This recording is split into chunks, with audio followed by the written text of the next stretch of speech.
I want to jump in here and bring in independent journalist Aldo Buttazzoni. He's down there. He's in Los Angeles. Aldo, what are you seeing? And you're also saying there are some pro-ICE people down there. Is that correct? Well, I'll tell you what I'm seeing right now. Right now, we're on 2nd Street in Alameda in the Arts District. And I want to mention the flow of the protesters has followed a very similar pattern the last 3 days, with a large convergence on the Federal Building, City Hall, and the VA clinic. That goes on for hours. The police are holding a perimeter until it gets into about dusk. And then they break them up. They engage the protesters. And now they spill into the streets, kind of to what you're seeing now.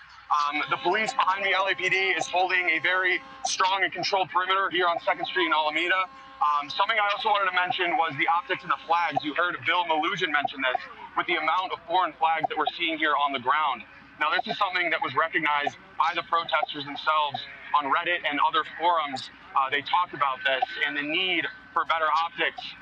Earlier, we saw protesters and organizers handing out American flags to try to balance out these optics of the foreign flags.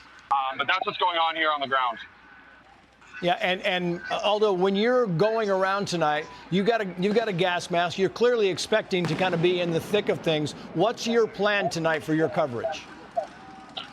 Yeah, well, same the last couple nights. Keeping my eyes protected, keeping the gas mask on. But I got to tell you, out of the last 3 days, this has got to be probably the least violent. I don't want to say peaceful because there are violent engagements. Protesters are clashing with the police, but it is the least violent of the last 3 days, and I think that's twofold. One, it is a work week, and people are having to go to work, and two, we have the support now of California, the California National Guard. So what it seems like is that's giving LAPD the ability to leave the post. You know, California National Guard is really keeping a control on the Federal Building and the City Hall. And so I think that's giving LAPD the freedom and a little bit more ability to engage the protesters and to create a more secure and controlled perimeter around the areas.